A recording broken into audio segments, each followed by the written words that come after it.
I start with the Avantika Dalmia ji, the chairperson of Avni Foundation. I'm still in awe and inspiration of what she's doing for the nation. She's building the information center at the Red Fort, which after it is built will be given to the nation to see the history of Red Fort, and probably will have a lot of temporary exhibitions in the field of museums. Then these are some of the pictures of what she's been doing. So this is the before picture of 1857 barrack, which is built by Britishers, how it was earlier and now how it has been transformed now. Then once the building was like this earlier, and of course the building is 150 200 years old, and before she took over, and then how this building is being transformed to, on the right, what we have, the visitor center right now. The first floor, again, if you see, the plasters are being coming with British occupying the building, and then again the government offices occupying the building, and how plaster by plaster has been removed, and you see the rendition on the right hand side, which is the exact picture of information center now. It's a small video of this whole information center conservation, and this is already being conserved now. Yeah, I'll just play it. Yeah, so this is how you enter into the Red Fort. This is the Chhatta Chowk. The site is just across the Chhatta Chowk. This is how the site was earlier before she took over, and now these are the pictures of transformation. The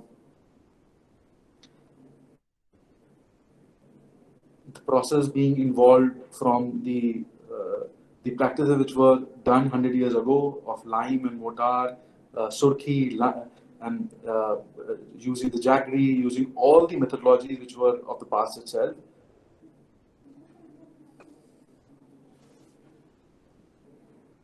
And then you see what is happening now in terms of transformation. How brick by brick, wall by wall, stone by stone, all the plaster was taken off.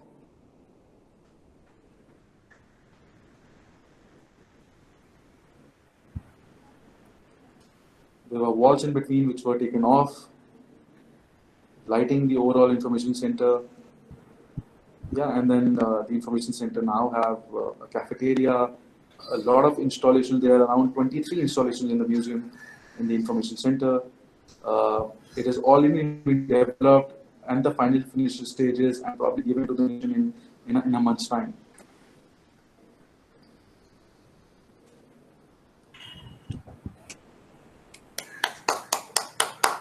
Right. So here Atulji is clapping for what is being done in Information Center. Next is him.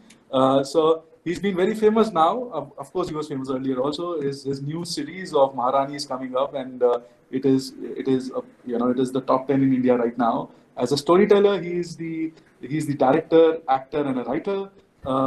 He has done a lot of movies in terms of writing, like the Mission Kashmir, Bose, The Forgotten Hero, Vishwaroop, and of course, he has done a lot of museums. If we say that the museums need to have storytellers, Atulji is with us. So he has done Rasas Banaras, then he has done the Sardar Patel exhibition in Delhi. He's also been the storyteller at the Dandi Kutir Museum in Gandhinagar. Then he's with us at the Jayaprakash Narayan Museum, the Museum of Socialism in Lucknow. With us as Design Factory, he has also done the projection mapping at the Gateway of India 3.5 years ago. I will just show a small video on this. Yeah, so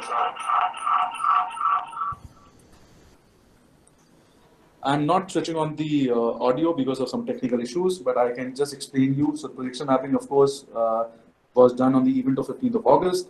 And then, how as a storyteller thought about how you can tell Mumbai in 18 minutes as a city, and how the people of Mumbai to be proud of Mumbai as a city, and also for the visitors who are coming daily. We have a crowd of around 4,000 to 5,000 people daily coming to see this show.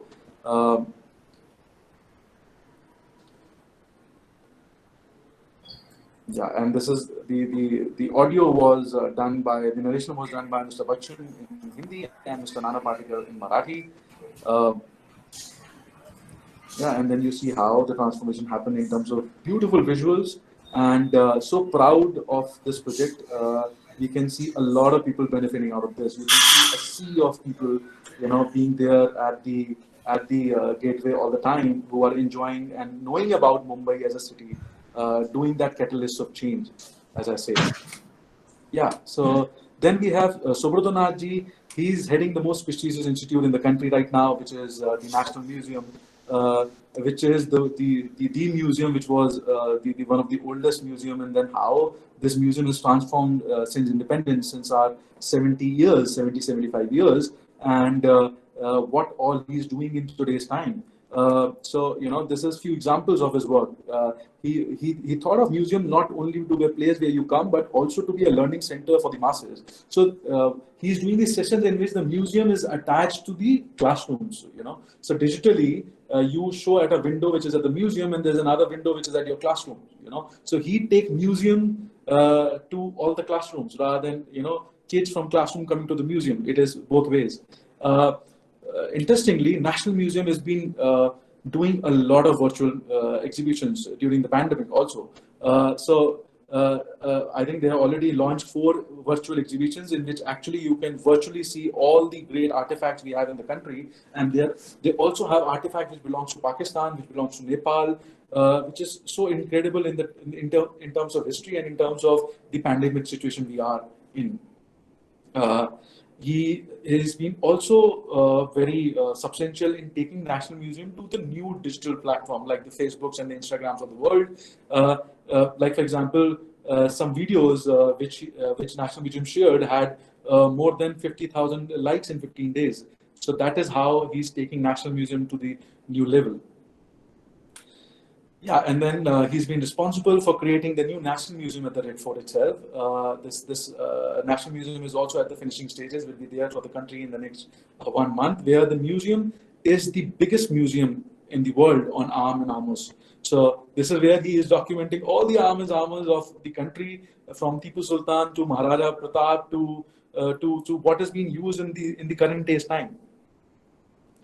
Yeah, and then at the last we have Nicolo. I call him Nico by his nickname. We've been working since long. So he comes from one of the most futuristic and most impressive museum design firm in the world, Atelier Bruckner. They are based out of Stuttgart. I will just show a small video on this.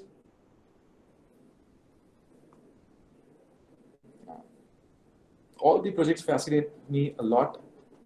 So they have done a lot of impressive exhibitions, kind sculptures, 3D mapping, museums on chocolates, museums on history, museum on Europe, national museums, museum in Saudi Arabia, to museums in Dubai, to Korea. Yeah, so I think Atelier Bruckner as a firm has done across 150 museums in the world. With us, they are doing the Agra Museum in Uttar Pradesh, which will be the biggest museum in India, which is around 2 lakh of square feet. Where we've been constantly thinking that how we take Agra to the next level as a city, where a lot of people are coming because of Taj Mahal. The museum is just situated at the Taj Mahal itself. We have Atulji also, who is the storyteller of the overall museum. Then very interesting, as Asia is coming up for the museums, they are doing Future Museum, a very big museum in Dubai. Now you go to Dubai, the Future Museum building is almost done. I think the interior are almost finishing. A very, very futuristic building, and a museum on future is the name of the museum in Dubai. These are some of the renders from inside. Many interesting museums, and they have taken museums to all levels. They have done the BMW museum.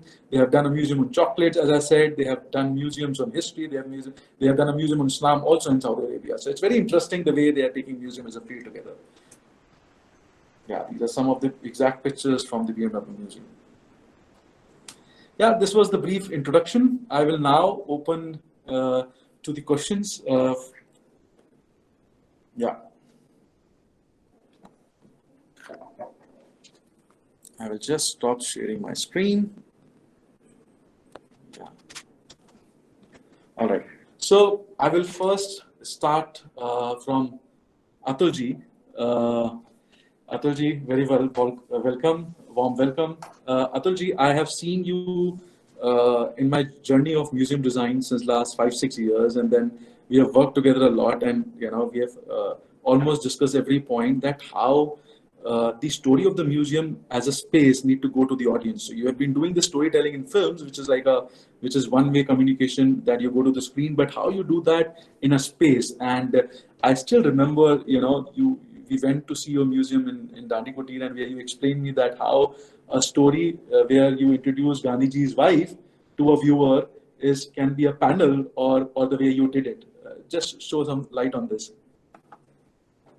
Atulji, you're on mute. Atulji, you're on mute. I said at the outset, let me congratulate DFI for achieving one more milestone, one more birthday. So congratulations to you, Siddharth. Thank you. And thank you for inviting me to this high table where professionals like Subrata Nath ji and Niccolo Piana are present, who are the professionals of museums. And of course, I'll take the liberty of saying that whether it's Avantika ji or myself on this panel, you can say the title line that steel bhi hum banate. We also make steel. Museum is not the only thing that people like us do. I write for cinema, I sometimes accidentally act, I direct for theatre. I also love being the storyteller of museums, like I'm sure Avantika ji and Avani Foundation does too many things. Museums is just one part of it. So thank you for making me sit with such professionals as Niccolo and Subrata Nath ji. A good question you started with. You see, it's in a way, it's never easy, which Mr. Nath will tell you. It's never easy to make museums of the tangible things, like, let's say, the swords and the guns and the cannons and everything that the world's biggest museum that Mr. Nath is building at the Red Fort. But when you have to deal with intangibles, and especially a man like Gandhi and his family, Gandhi himself never gathered anything. Gandhi had a couple of chappals only. One was stolen on the day of his death. Gandhi had a couple of charkas, which are already there in the places where he lived and visited. Gandhi had a couple of lathis. Gandhi had a snake catcher, which is in Wardha. So you can't uproot it if you are making a new museum of Gandhi. So what of Mr. Gandhi can you bring in?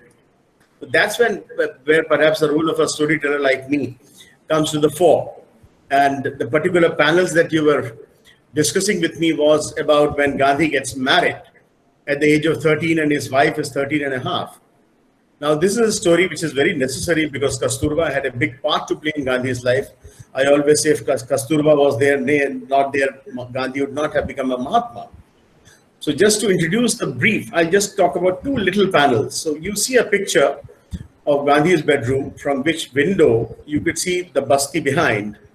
And then suddenly you hear Kasturba's voice, wife of a 13-and-a-half-year-old girl, who says that, I'll say it in Hindi, and then maybe translate it for Nicole, that कल रात में ब्याह रचा के ससुराल चली आई. वैसे बिल्कुल बगल में ही है मेरा मायका. अपने कमरे की खिड़की खोलो तो सामने ही मेरा घर दिखाई देता है. फिर भी लगता है बहुत दूर चली आई. शायद इसी को तो ससुराल कहते हैं. Ting. Now this whole thing of how a woman in India, Nicole, feels that she has been plugged away from her own environment and put in the husband's family house. It's not the house only belonging to the husband and wife, but usually people are brought to the family house. Now what happens? Suddenly she feels a distance. Suddenly she feels herself in an alien environment. Just to tell this story, the next panel is very interesting. You again see Kasturba and Gandhi in a different kind of mood. And then you listen to her voice where she says that, ये भी बड़े अजीब है. कहीं जाओ तो पूछेंगे कहाँ चली गई थी, क्यों चली गई थी बिना बताए. अरे तुम्हारी अम्मा को बता दिया था, इतना काफी नहीं है क्या? तो ये बोले तुम्हारा हस्बैंड मैं हूं या अम्मा? मुझसे पूछ के जाना चाहिए, मुझसे बता के जाना चाहिए. बहुत अजीब है. क्या मेरी कोई इज्जत नहीं है, मेरा कोई मान नहीं है जो मैं कहीं ऐसी वैसी जगह चली जाऊंगी? अरे 12 कमरों के छोटे से घर में रहते हो, मेरे घर में 32 कमरे हैं, तुम्हारे पिताजी से 10 गुना ज्यादा पैसा है मेरे बाप के पास, 8 जहाज चलते हैं उनके यहां से अदन तक, उनकी हुंडी ढाका से लेकर के और त्रिवेंद्रम तक मानी जाती है। तुम्हें क्या लगता है मेरा कोई मान नहीं है? तुम्हारे पिताजी दीवान है तो क्या हुआ, मेरे पिताजी मेयर हैं पोरबंदर शहर के। छी, उससे मैं क्या क्या भूल गई, इसीलिए ना गुस्सा नहीं करना चाहिए। टिंग, बात बता। She talks about the wealth that her father holds, the position that her father holds, and she tells it to the husband. And suddenly, without going into the details, through the tangible objects which are not available, you come to know what status this girl came from. So that's when the storytelling comes to the fore in a way. And people don't have to read on the panels, because I find it very, very tiring in the museums when you have to read big text. If people can go home and read whatever they have to read, they have not come to the museum to read. Museums should give them an experience, and not, museum is not a library. So I always like to say whatever little I have to say and move on, or not say anything at all.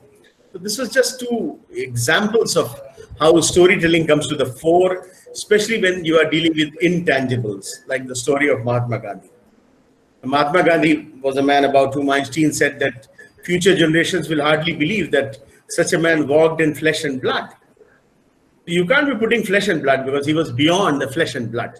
So when you have to make a museum of something beyond the flesh and blood and stones and wood and metal, how do you go about it? That's where perhaps I can play a tiny part.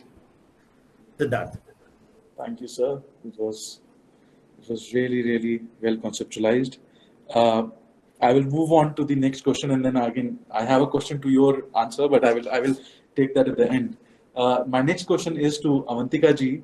Avantika ji, we can see your back camera, not the front. If you, yeah. I haven't. You just need to, yeah, we can see you now. Yeah. Thank you. Yeah. All right. I'm so sorry, I didn't realize. Avantika ji, you are doing a lot of things at your foundation, and one of thing is the Redford Information Center.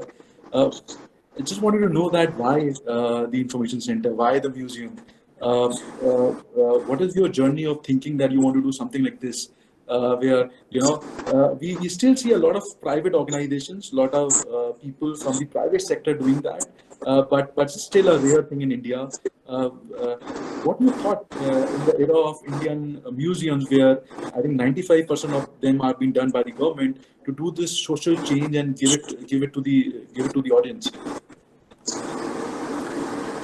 Namaskar, and thank you for having me on this August panel, Siddharth. I'm really very thankful to be at this August gathering, and wishing you all the best today. I think for my husband and me, we've been, as you said, with Vasavi, and India is one of the oldest civilizations. And we have so much of history and a wealth of knowledge. In a way, our heritage, whether it's in the form of monuments, temples, other things, handicrafts, culture, festivals, even the whole oral histories, as Atulji is saying so much, we preserve this knowledge orally. And I think museums are one of the best ways that, we invite people to come in and see it. We're very passionate about the potential our heritage has to retell these stories to our future generations and to keep them alive for everyone to come in. So I see new formats, technologies bringing these stories to life.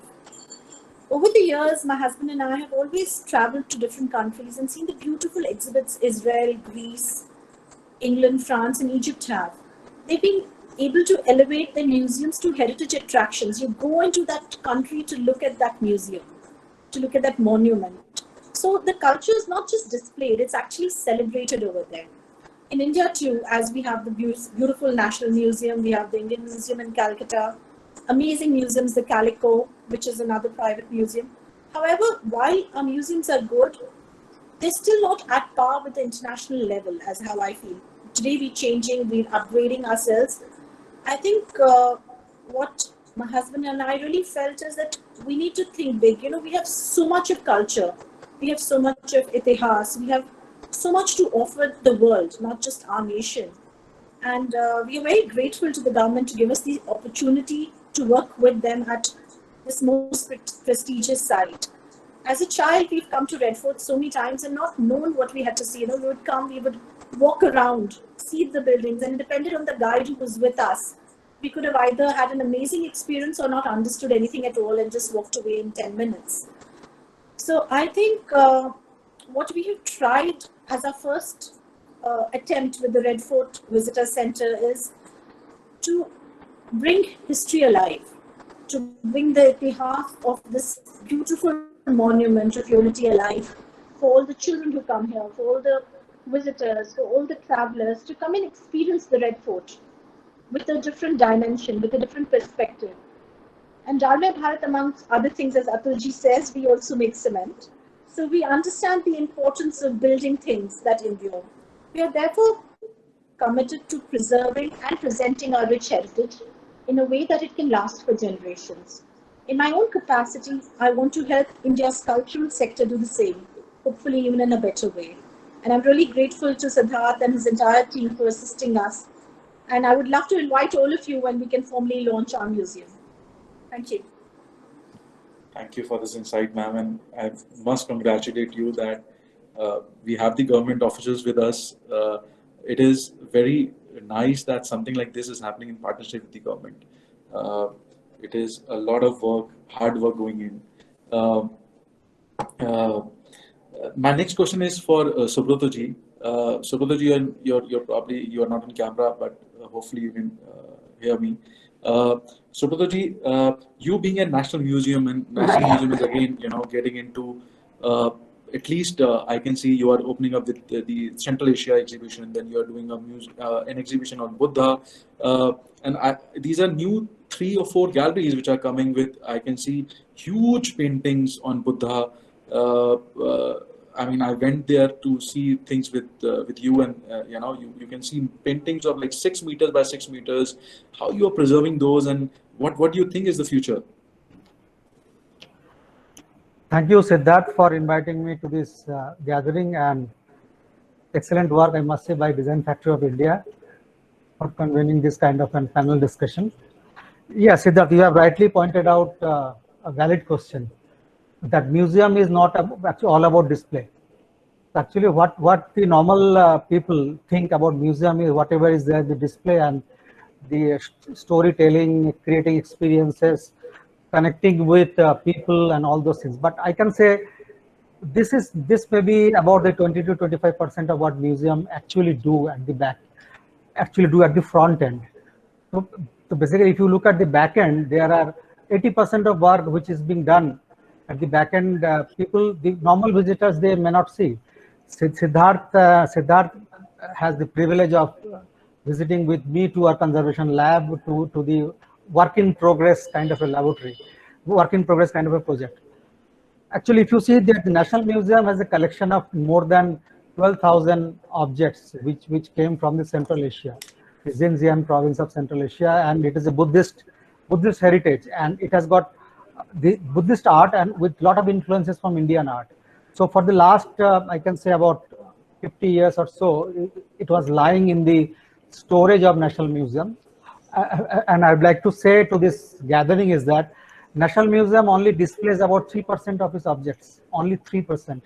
So 97% of its objects are actually in the store, which requires a lot of things like conservation, periodic conservation, regular documentation. And probably if you read the definition of a museum, that is the ICOM definition of a museum, one of the major tasks that we are supposed to do is to research on those objects. So if we have, as National Museum is having more than 2 lakh objects, 200,000 objects. So our team also doing research on this 200,000 objects. So as the Siddharth has pointed out, that we are coming up with this Central Asian Gallery. So Central Asian Gallery, putting up a Central Asian Gallery has many facets of challenges. First of all, the 6 meter by 6 meter panels. Actually, if you see one of the panels, which has a 19 segments, is weighing about 1,000 kg, about a ton. So basically, if you want to hang a 1 ton panel, you have to create a structure which may be 1.5 times more. So similarly, we have created, we have customized those panels, designed those panels, steel panels, and then fabricated in situ to hang those objects And when it will be ready for the public, I can assure you that the international tourists will come to Delhi only to see this gallery, because these paintings are only available only in 4 museums across the, only another 3 museums across the world, in Germany, Russia, and London. So we'll be the 4th one in the world will be showing this kind of thing. Now, the coming back to Siddharth's question, that what have you done to coming up this exhibition? This exhibitions is basically we have to conserve those panels. These panels and the silk paintings and Design Factory was also associated with one of the project of framing these paintings, big paintings, 2 meter by 2 meter paintings, big paintings. And the point is that the conservation is to be done with these paintings, and the conservation is unique because nowhere in the world, barring those three museums, nobody has seen this kind of paintings, this kind of mural paintings. So conservation is a big issue, research on this subject, because actually once you are coming up with a gallery, as Mr. Tiwari has rightly pointed out, the visitors don't have time. The visitor will spend only a minute, not even a minute, 30 seconds before an object, and in 30 seconds you have to tell something in 1 line, 2 lines, 3 lines, 4 lines. So not more than 50 words. So basically, if you see one painting, our art historians will give me, actually, if you ask an art historian to write, they will give you 300 words, 500 words narration on a particular painting. It has to bring it, you have to bring it down to 50 words in a simple language to show it on the wall of the museum, because visitors will not read 300 words. So all these things have to go before putting up a new gallery. And similar to the Buddhist gallery also, there are a lot of aspects about the life and the philosophy of Buddha. So what is to be shown, what is not to be shown, and again it has to come from the collection of National Museum. So National Museum, the whole collection is to be browsed. Browsed means it has to be seen both digitally, physically, and looking at the side dimension, how significant it is, which storyline it will fit, and all those things have to be done. And I'm very happy to say our young team of curators, our young team of interns, they have done a wonderful job in writing stories about this Buddha, writing stories about the Central Asia, and of course, as Siddharth, associated with the largest Arms and Armory Museum, the Red Fort, where we are putting up about 600 objects. So people in this part of the world, they might not have seen a museum which is depicting the evolution of arms and armory in India, right from prehistory level. So you'll be able to see stone tools from the prehistory period and Harappan period stone tools, and right up to the guns, the swords, and the many things. Just he has mentioned the sword of Tipu Sultan, the shield of Maharana Sangram Singh, and also one more interesting thing, that how the camel is used for the cannons, the saddle of a camel is for the cannon. All those things will come. I'm not telling you what is coming up in that museum, but it will be, let it be a suspense. When it will be open, please come and have a look at it. Plus one more thing that we have researched and found out that once you talk about the arms and armory, people talk about the war and warfare and other things, but the arms and armory are also used for decoration, especially in the tribal areas, where a particular arm is to go for a particular community also. And similarly, in a particular session or a particular ceremony, some arm is to be shown. Similarly to some royal family, a royal sword is a decoration. They may not be used for an arm. So all these aspects are to come in a museum, and these are the things that National Museum is doing at the back end. So people may still say National Museum, the display is very old and all those things are okay. There are limitations, but the back end we are working, and as Siddharth has pointed out, we are the first museum in the country to have launched online exhibitions which are not there in physical forms. And the first exhibition launched was last year during an SCO conference, where we collaborated with 7 countries of SCO member countries, and you can visit our digital avatar of the National Museum at nmvirtual.in. There are many things to come, and we are trying to see how the community connection, community relation, or community connect is sustained, even though the museum is physically closed. As it has been pointed out, that we have launched several programs online through Facebook, Instagram, and other social media so that people get connected, all remain connected with National Museum. Thank you. Thank you so much for these insights. I will come to Nico now at last. Nico, you've been doing museums in Europe, and then I can sense that a lot of Asian countries are also opening up with the museums. Of course, the developed countries like Korea, anyway, have these museums on automobiles, but you have a few great big museums coming in Dubai, and you're working in India also. So, what do you think is the future of museums in Europe and of course in Asia? And do you see there's a difference between working for the design in Asia and in Europe? Well, first of all, thank you for having me here. It's a great pleasure. Honor to see you again, to meet again Atul Tiwari, which I met in Delhi for the pitch we gave for the PM Museum, and also to be here among the other panelists. Regarding your question, from our European perspective, we see India being a very large market for museum, very rich in heritage and knowledge, and I would say especially a very young market. So I think Europe has average age of around over 40 years. I think I recently read that in Europe they are selling more adult diapers than baby diapers, which is quite indicative. While India has an average age of 28, I guess. So that means museums have the chance for a real change there, more than in the Western world. When we interpret change as the opportunity to trigger the awareness of the young generation, to inspire the generation of tomorrow for a better future, for a more sustainable usage of technology, and so on. So I think it is clear that we need to act on the part of the world where the age is lower, like in India, and we need to put our effort in places like that, because if we want to trigger change, we definitely need to tackle the young generation. Europe, in this sense, it's quite static. It's very established. It is getting older. It is old more than ever, and so the future, in that sense, will not happen here. It will happen where the youth is, where the generation of tomorrow are living and growing.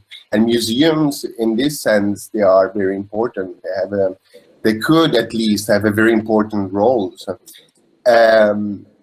but in that sense, they need to speak the language of this generation. So they need to be competitive. They have to be sexier than an iPhone. It seems outrageous to say, but in a way it is pretty fair.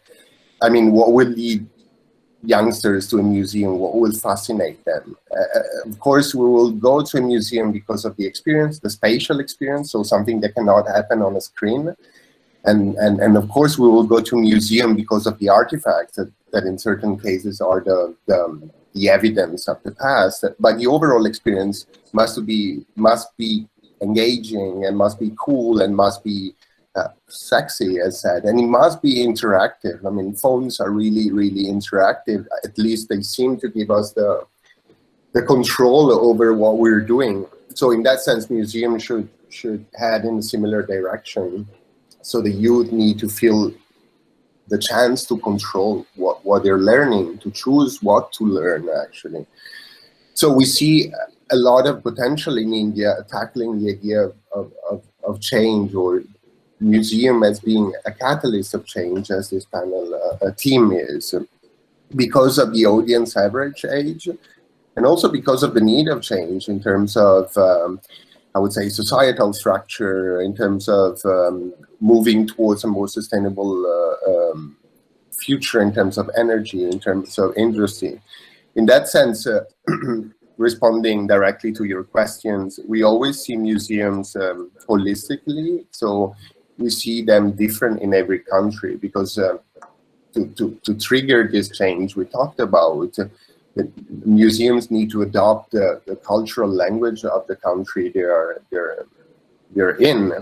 For example, you mentioned Dubai, the Future Museum. I think what we're often encountering in the Middle East, in places like Dubai that are moving super fast towards the future, is that on one hand there's this push towards the future, but on the other hand there is the need to discover the heritage, the roots, the origin that sometimes are not so manifested in the society of today, the present society. Well, I think in India it's slightly different, because the past and the future are both quite evident, they're both quite manifested in a way, but they, at least from our perspective, they seem to be separated. I mean, on one hand, I refer to the history, which is manifested everywhere in many fold in the culture through rituals, through arts, and so on. And on the other hand, I refer to the blossoming IT industry, which finds India as one of the first places for innovation. So it seems museum had the chance to gather and put together these two parts, these two different identities, and merge these two words in one experience in a way. I hope this answered your question. Thanks. Yeah, thanks, Nico. I think a lot of interesting insights are coming up, with National Museum only displaying 3% of its artifacts to, we are talking about Nico, which said that we're having more senior diapers than the baby diapers in Europe, and then the Indian population, almost 50% of them are at the age of 28. So yeah. India will change in the next 10 years, and we will see that happening. And where these people will go for knowledge, the museums have a huge subject in the future itself, and we as people in the field have this huge responsibility. Very interesting. So I have a question which is now open to all the panelists. I was talking to Subrata ji, and I got to know that the people who are coming to National Museum in 1 month is somewhere around 50,000, as compared to, if you go to Taj Mahal, probably in peak time in Taj Mahal, one day people are over 1 lakh. So in Taj Mahal you have 50,000 rupees on general days, at peak days, and in National Museum that's the strength which you get in 1 month. So how you make museums a habit? Like if I go to Europe, everybody goes to the museum every Sunday. Here, people goes to mall. So how to make museums a habit? And I think Kavinaaz has also pointed out nearly the same question, that you have this 50% of youth population. How you make sure that these people are going to the museums? I open this discussion for all the 4 panelists. Avantika ji, if you can just highlight that first. I think it's a very relevant question. I think someone even posted it. I think the way Nico addressed it makes a lot of sense. I'm going to take it more going for the youth, going for the children who are coming in and the youngsters. I think I would look at the museum as a place that presents its artifacts in a very intriguing manner. It's very interactive. It's a place to hang out also. It's not just a very stiff space, it's a very inviting space. It's a space that speaks to you, as Atul Tiwari ji is saying. There's storytelling, there's a place where it's a new cool place to be at also for the youth, and even for the children who are coming to learn. It's a place where they will enjoy, a place to innovate, using all the new technology, as Nico put forward. India is very well diverse, but we already have AR, virtual reality, 3D animation. There's so many ways that we can project and present. And I think making it a cultural space where you have cultural performances, lectures, festivals, you have visiting curations. So it will become a very live and happening space.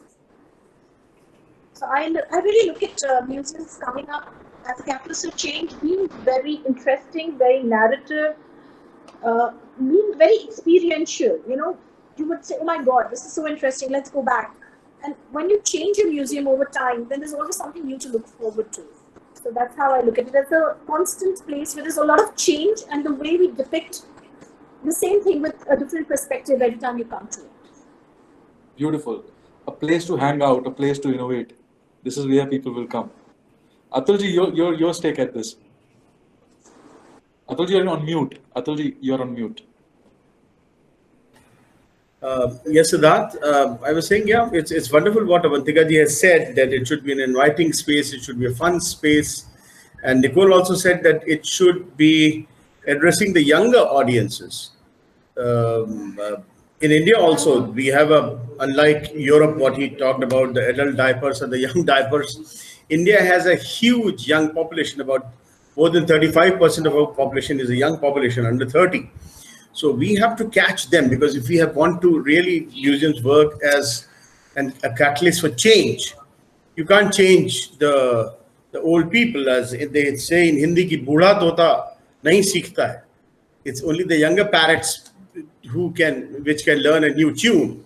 So these younger parrots have to be caught and taught a new tune, but caught not really in a web, but caught through seeking their attention and holding their attention and engaging them. And similar kind of a thing, Subrata ji also said that not more than 50 words. It should be just a blurb and not really a text.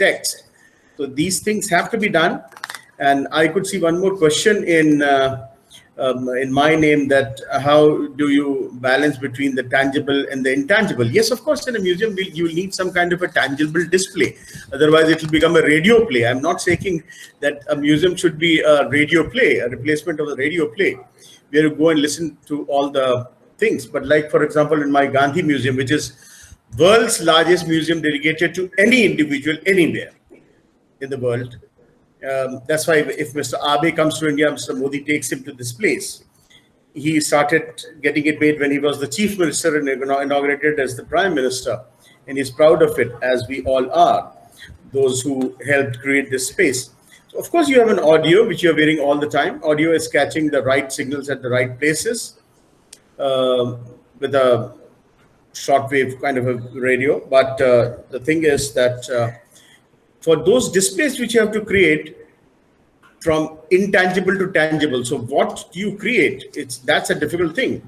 Sometimes you will have to create panels, artistic panels. Sometimes you will have to create photographs, use photographs whenever they are available.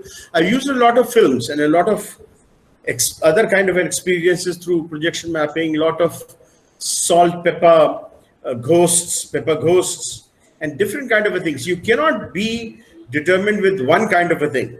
It's a polyphonic museum. You don't listen to the commentary in one voice. You have different voices for different sections, and all related to Gandhiji. I hate when it's the God's voice. It's a God. You don't know who the hell you are telling me about that Mr. Gandhi was born on the 2nd of October. First, tell me who the hell you are. And God's voice don't have a name. Similarly, it becomes very, very boastful when a person himself is, Mera naam Mahatma Gandhi hai. Mera janm 2 October ko hua tha. It also looks very boring here. Don't tell me about yourself. You have already written your biography, Mr. Gandhi. So I have used a polyphonic voice where Gandhi's elder brother is telling about his birth. Gandhi's wife is telling about those years. Gandhi's friends, Jivanji Mehta, who came to receive him in London, is talking about his clothes when he landed in London in a white suit, which was a no-no in England. His other friends are talking about him. Sardar Patel is talking, the last man who saw him before his death, is talking about how he was feeling just before he died, just before he was killed, not died. So similarly, using different voices and different kind of media to tell the story at different points. For example, when Gandhi came and Gopal Krishna Gokhale, his political guru, told him to travel through the India and said, don't open your mouth upon India because you know a lot about South Africa, but you know nothing about India. So he sat in a train and traversed through India for 3 years. So we have a train carriage. You also sit in a train carriage starts moving, not physically, but optically. The vegetation changes, the architecture changes, the clothes of the people and the faces of the people are change. And then we have chosen 3 big stops in his life.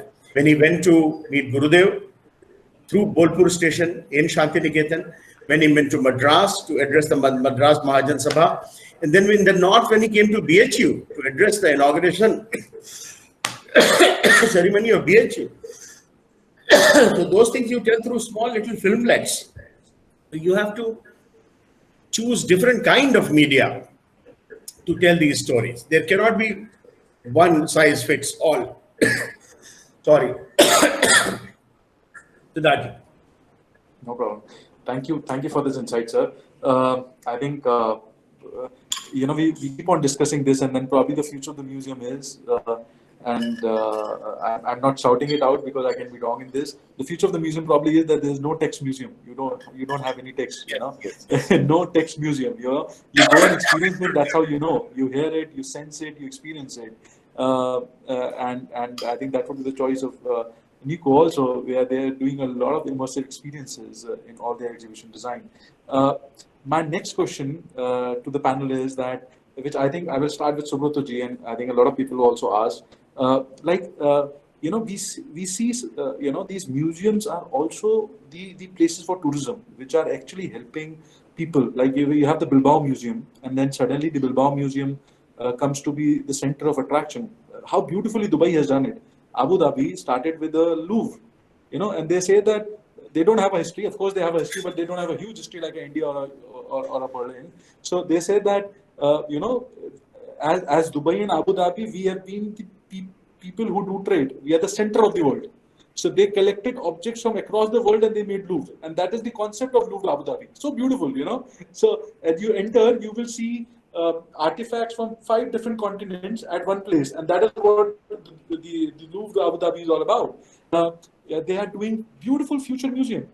We also talk about future of museums or future of the world. They say that, Abu Dhabi, we will, since, we have limited history, we will make a museum on future. So it's so amazing. So, Mr. Nath, what do you think? How we can change this in the Indian scenario? How India will grow up making these museums as tourism centers?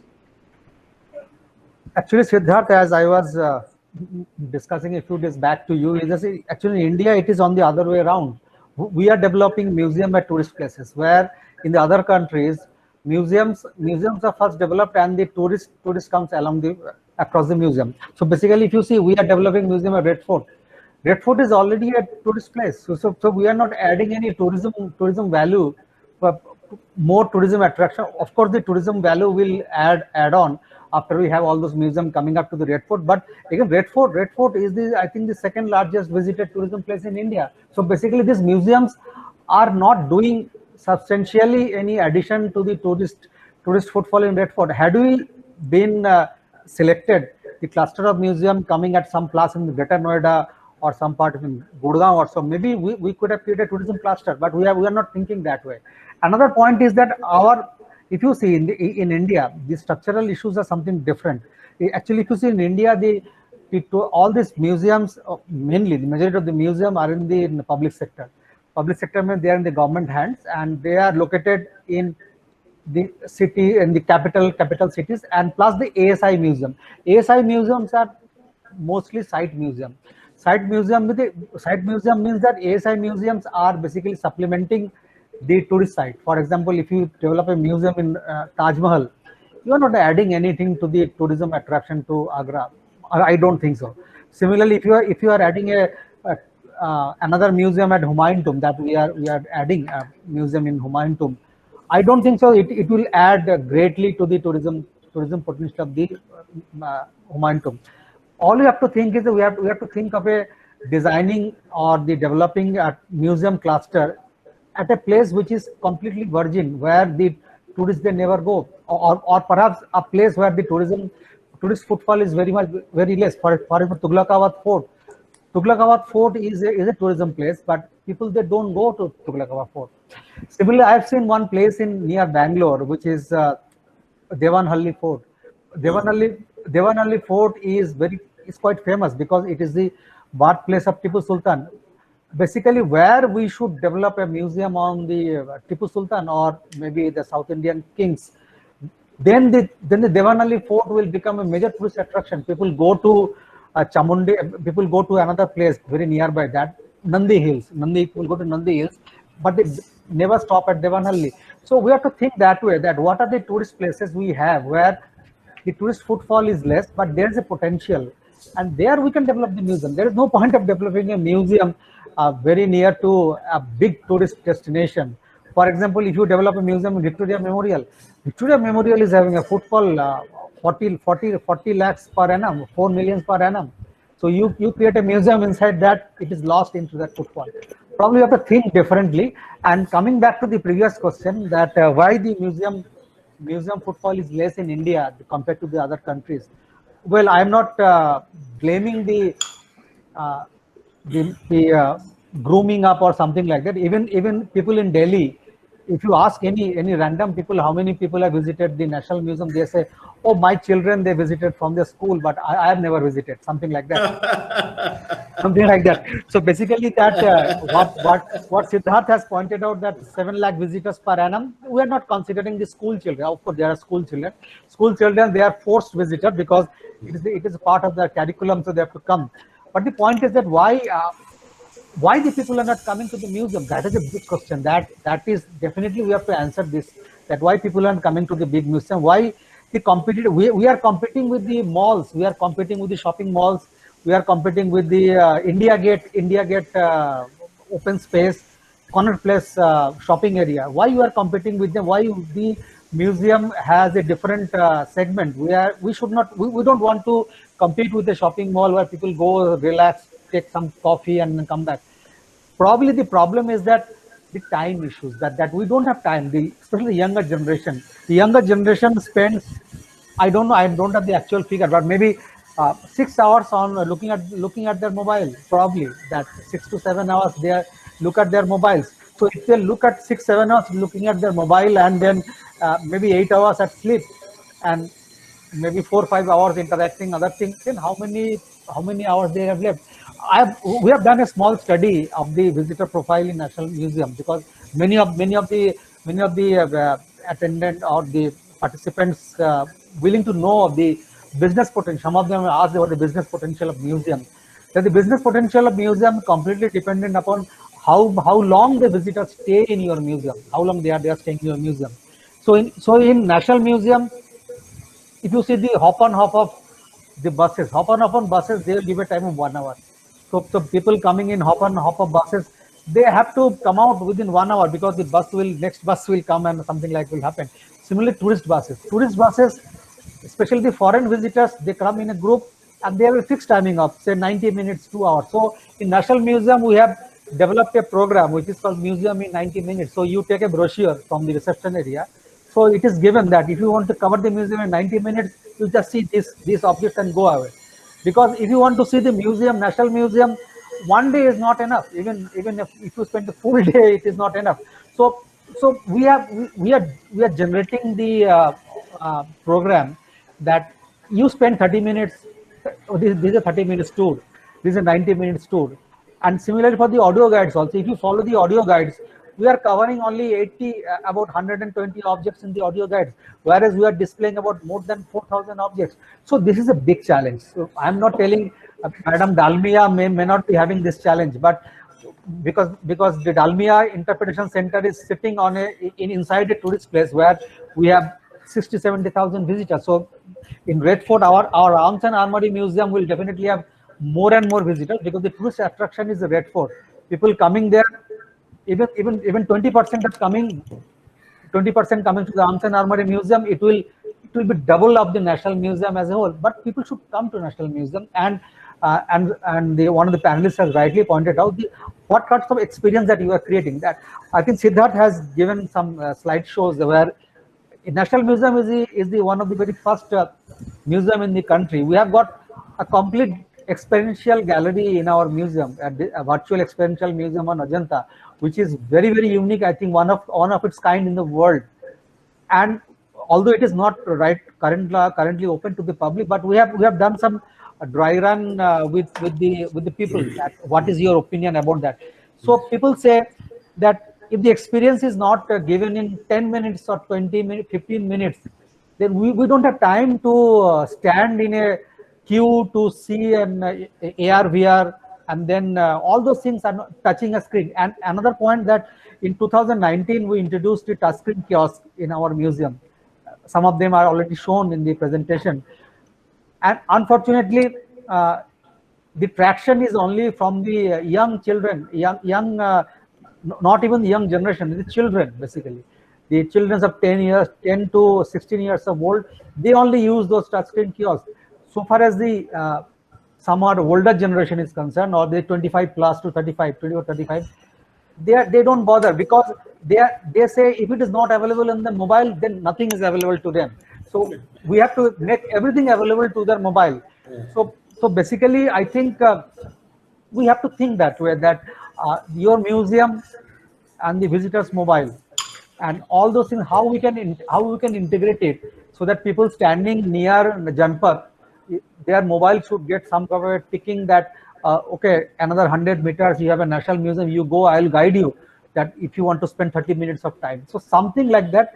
That probably, that I just want to mention the one interesting story is that actually when I was in railways looking after the railway digitization project with the Google Art and Culture, so we are trying to do a similar kind of a thing, that it is a GPS enabled kind of a system where people are near to a 50 meters of any museum, their phone will give a notification that okay, please come to this museum and I will guide you. If you have 20 minutes of time, please come to the museum. I will guide you how to spend your quality time 20 minutes. So the railway is trying to do with the Google Art and Culture. Subrata sir, I'm so sorry. I'm just cutting short of time. We are already past 5 minutes. So I will probably, with due permission of all the 4 panelists, I will extend this session for another 8-10 minutes. And then we have 15 questions in queue, and we have 3-4 very special visitors with us. We have Raja Maniji, who is the chief, who's a very famous archivist in the country. He's retired from the National Archive Center. And then we have Nirupama Kothruji, who is being the ex-additional director of the Ministry of Culture. And I just got a message from her that she would also like to add on something. So ma'am, if you are still there, I just saw the message, you can add on things. I don't know if you're still there. Nirupama, namaskar. Namaskar. Namaskar, Avantika ji and Subrat. Nice to see all of you. I just couldn't resist. Hello, Nicole. Nice to hear your views also.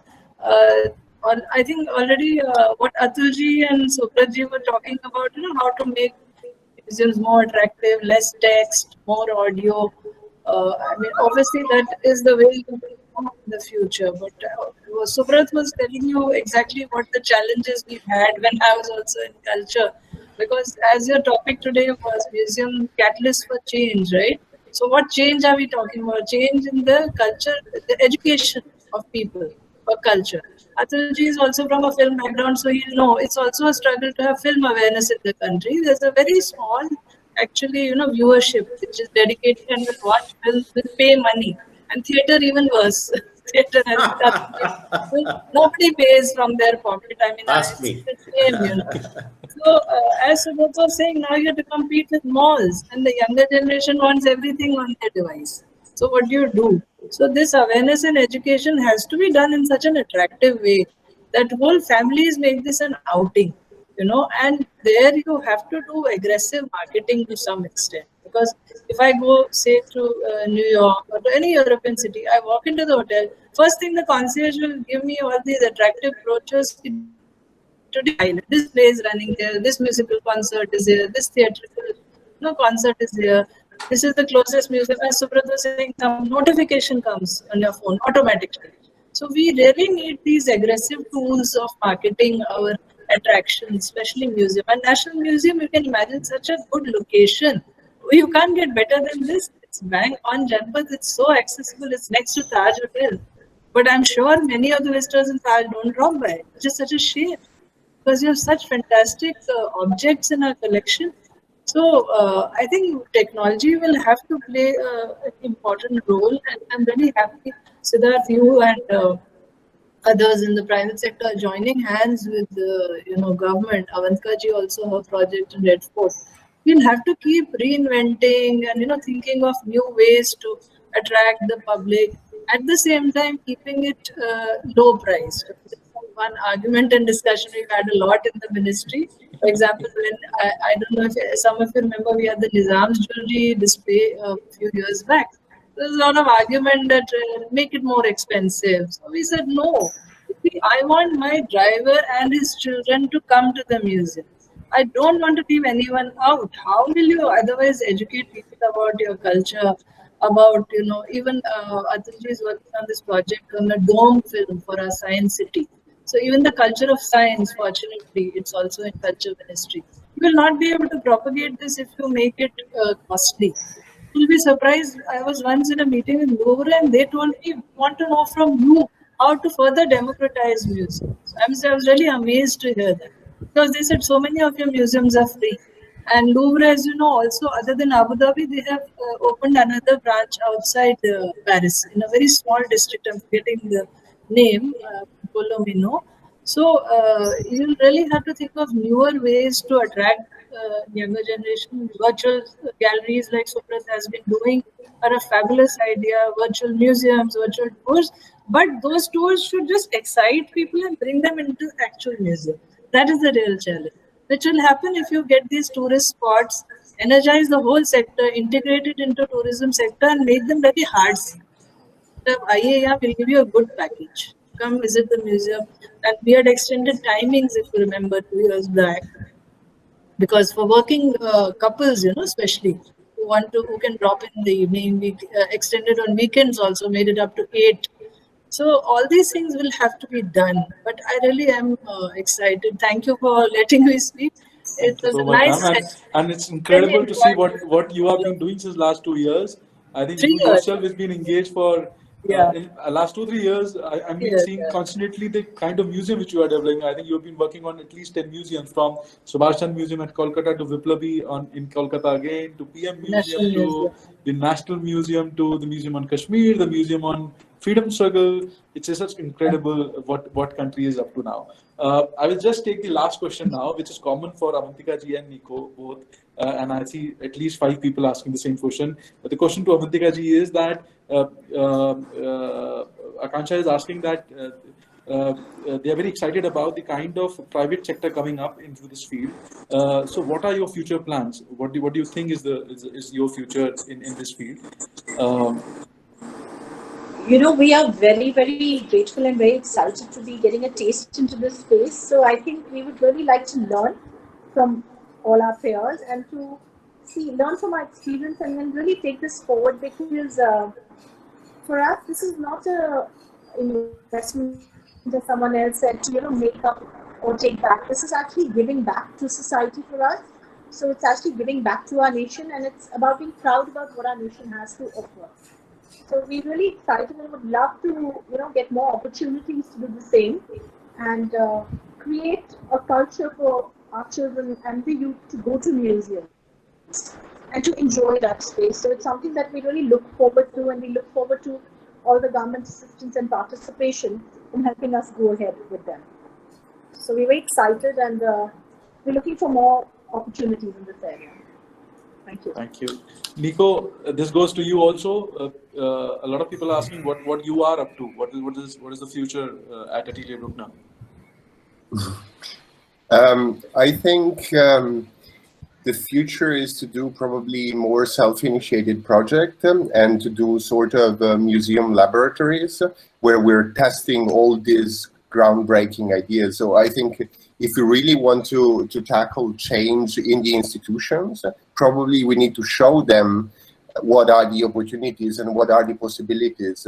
All these ideas of content generated by the audience, museum as an open source platform, the idea of inclusion, all this stuff, sometimes it's very difficult to have it into given brief because of budget, but I think we could still initiate projects that are showing the opportunities. And I think this should come from us as designers, because this is our responsibility in a way.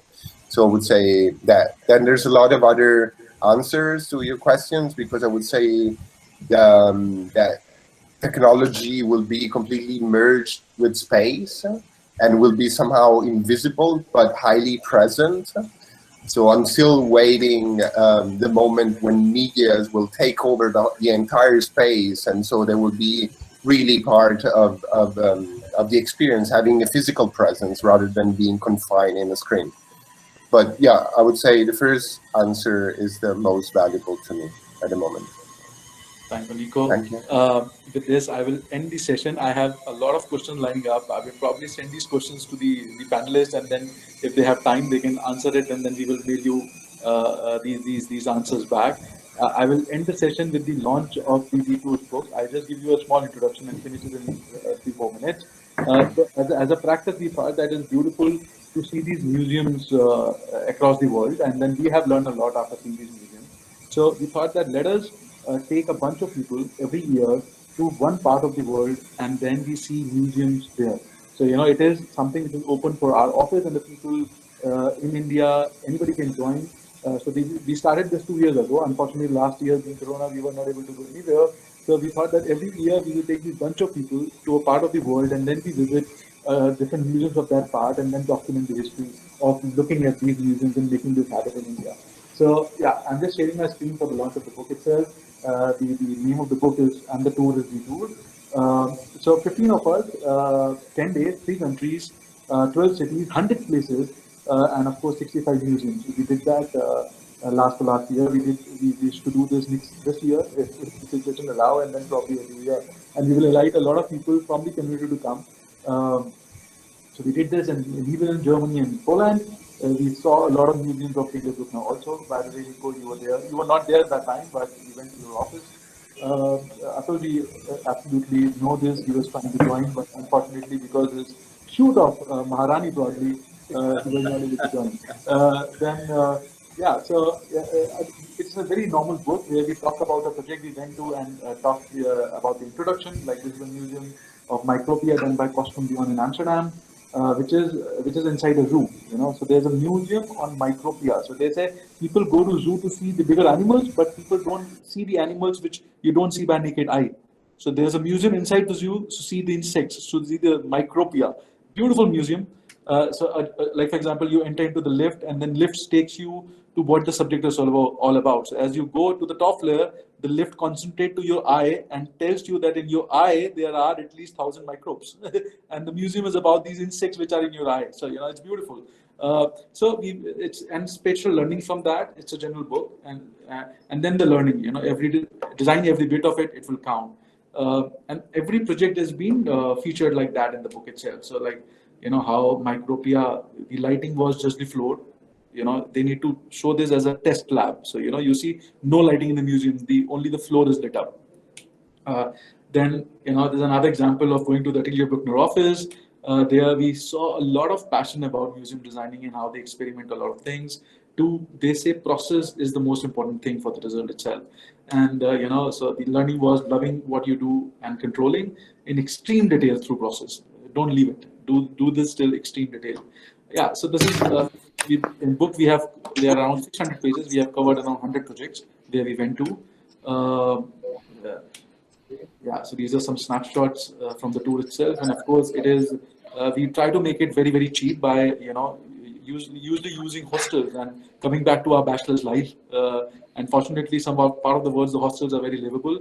And then we make it so a student can also join us, and an architect can also join us, or a senior designer can also join us, and booking these facilities and booking a lot of tours where we go to these places. Yeah, so this is how the book looks like. This is a small trailer to the book.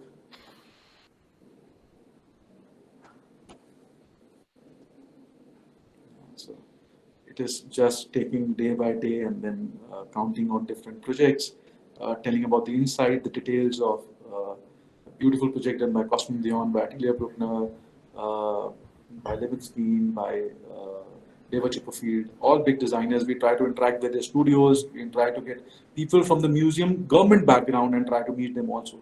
And then we call the book a reflection. That is what we do, and that is why I think the cover also we have designed it like is a radium cover. Radium is a material, so in daytime absorb light, and at night when it's the library it will lit up. So it is what the reflection is all about. That's how we have designed the cover. Yeah, that is what we did, and then that is what we're trying to do now every year. Thank you so much, everybody. Thank you so much for being a part of this panel. It was so informative and interesting for me, and of course. I think it would have been good for all the panelists also. I wish everybody a very, very exciting future for museum design. I can send Avantika ji, trying to build many new museums with Subrata ji probably taking the challenge of, displaying the rest 97% of the artifacts. With Nirupavan ji already doing so many museums and much more. With Atul ji telling us and going to no text museum and a lot of storytelling coming up. And Nico, probably inviting Nico and people like him who've been doing this since many years to India for, for the younger generation to come. Right? And thank you, Siddharth, for having us.